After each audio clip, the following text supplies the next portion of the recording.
방향으로 스스로의 권리를 찾아야 한다. 21일 법원이 건설산업연맹 장옥기 위원장에게 징역 1년 6개월의 실형을 선고하고 법정 구속하였습니다. 장 위원장은 2017년 11월 국회 앞에서 집회를 개최했다는 이유로 기소되어 구속되었다가 지난해 4월 법원으로부터 보석을 허가받아 불구속 상태로 재판을 받고 있던 차였습니다. 같은 이유로 구속되어 있는 전 건설노조 전병선 조직실장 역시 징역 1년 6개월의 실형을 선고받았습니다. 건설 노동자들은 국회 환경노동위원회가 건설근로자법 개정안에 대해서 차일피일 논의를 미루자 이를 규탄하면서 마포대교에서 집회 시위를 개최했습니다. 건설 현장의 열악한 노동조건 개선을 촉구하고 특수고용 노동자 노동기본권 보장을 요구하는 집회 시위였습니다. 건설 노동자는 73%가 비정규직이고 임금은 전 산업 평균의 78% 수준입니다. 건설 현장에서 2016년부터 18년까지 산업재해로 숨진 노동자가 1,418명이었습니다. 건설 노동자들의 집회 시위는 정당했습니다. 정부는 2017년 12월 대통령 직속 일자리위원회와 관계부처 합동으로 건설 노동자 임금 보장, 노동환경 개선, 숙련 인력 확보를 뼈대로 한 건설산업 일자리 개선 대책을 내놓았습니다. 국회도 2019년 11월 건설근로자법 개정안을 통과시켰습니다. 정부 대책과 개정 법안이 건설 노동자의 요구에 미치지 못하는 미흡한 내용이지만 노동자들의 요구가 정당했음을 방증합니다. 그런데도 불구하고 법원이 장옥기 위원장에게 실형을 선고하여 또다시 구금한 것은 납득하기 어렵습니다. 게다가 보석으로 풀어줬다가 법정 구속을 한 것은 앞뒤가 안 맞고 도무지 이해하기 어려운 판결이라는 비판을 면할 수 없습니다. 재판부는 비록 집회의 취지가 건설 노동자들의 노동조건 개선을 위한 선의였더라도 목적이 옳다고 해서 위법한 일을 우리 사회가 용인해서는 안 된다고 실형 선고의 이유를 밝혔습니다. 위법에 대한 추상 같은 법원의 판결을 보면서 떠올리게 되는 것은 이재용 삼성전자 부회장에 대한 재판입니다. 지난해 8월 이 부회장 상고심에서 대법원은 이 부회장이 경영권 승계 작업에 대한 도움을 기대하며 박근혜 전 대통령에게 적극적으로 뇌물을 줬다고 판단했습니다. 정경유착으로 보았고 이 부회장이 회사 돈을 횡령해 건넨 뇌물 액수도 36억 원에서 86억여 원으로 늘어났습니다. 특정경제범죄가중처벌법은 그 범죄 행위로 인한 이득액이 50억 원 이상인 때에는 무기 또는 5년 이상의 유기징역으로 가중처벌하도록 되어 있습니다. 대법원 판결의 취지에 따르면 파기환송심 개판에서 이재용에 대한 양형이 무거워질 것이 자명합니다. 이재용에 대한 징역형의 집행유예가 취하되고 법정 구속이 마땅하다는 것이 시민들의 상식적인 법 감정일 것입니다. 그런데 서울고법 형사 1부는 재판을 황당하게 진행하고 있습니다. 정준영 부장판사는 이재용 집행유예라는 각본을 미리 짜놓고 재판을 진행하고 있다는 우려를 자초하고 있습니다. 우려가 단지 합리적 의심에 그치지 않는다는 것을 정준영 재판부가 몸소 보여주었습니다. 서울고법 형사 1부가 22일 특정경제범죄가중처벌법 위반 혐의로 기소된 이중근 부영그룹 회장에게 준법 감시기구 설치를 이유로 형량을 깎아줬습니다.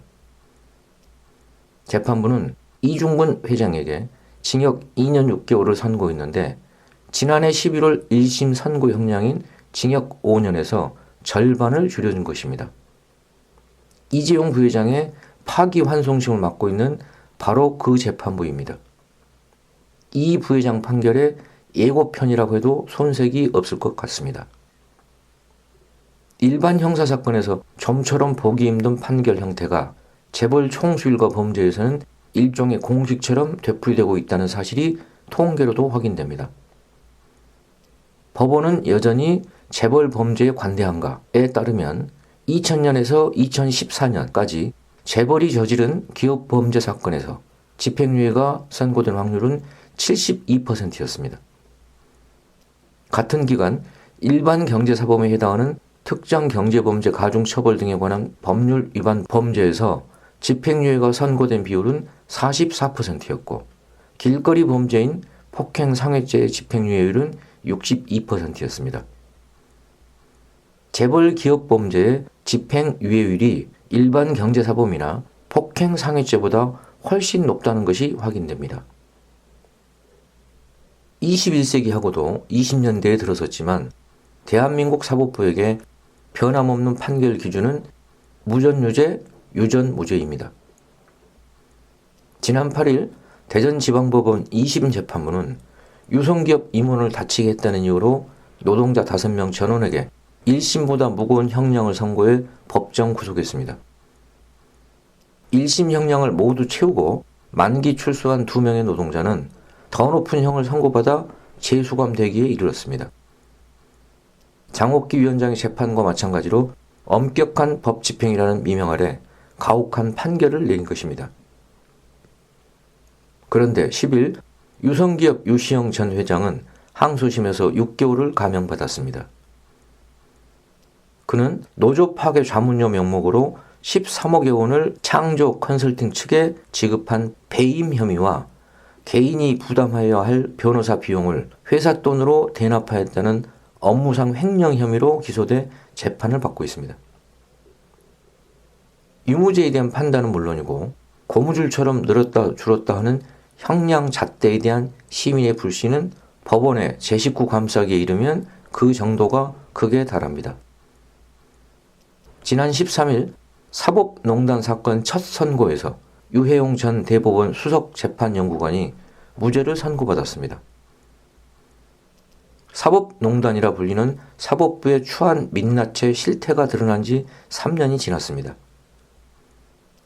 양승태 전 대법원장이야 13명의 법관들이 형사재판을 받고 있으나 재판은 지지부진한 상황입니다.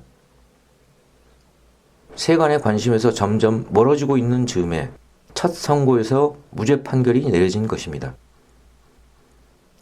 유해용은 대법원에서 근무하던 2016년 임종원 전 법원행정처 차장과 공모해 휘하 재판연구관에게 특정 재판의 경과 등을 파악한 문건을 작성하도록 한 혐의로 기소됐습니다. 그는 또한 2014년부터 2016년까지 대법원 수석재판연구관 시절 작성된 재판연구관 검토보고서 및 의견서 등을 퇴임 때 무단으로 들고 나간 뒤 검찰 수사가 시작되자 이를 파기한 혐의도 받았습니다. 이외에도 대법원 재직 시절 취급했던 사건을 변호사 개업 후에 수임한 혐의도 받았지만 재판부는 그에게 적용된 모든 혐의를 무죄로 판결했습니다. 양승태 전 대법원장의 후임자인 김명수 대법원장은 사법개혁을 약속했습니다. 그 약속은 어떻게 되었을까요? 사법농단에 대한 법원의 제19 감사기 판결이 웅변해주고 있습니다. 인류에게 법학의 불을 가져다준 프로메테우스라고 일컬어지는 법사회학의 대가 루돌프 폰 예링은 일찍이 당신은 투쟁하는 가운데 스스로 권리를 찾아야 한다고 설파했습니다. 법의 목적은 평화이지만 그 평화를 얻는 수단은 투쟁이며 싸우지 않고서는 아무것도 누릴 수 없다는 것이 예링의 지적입니다. 자유도 생명도 날마다 쟁취하는 자만이 향유합니다.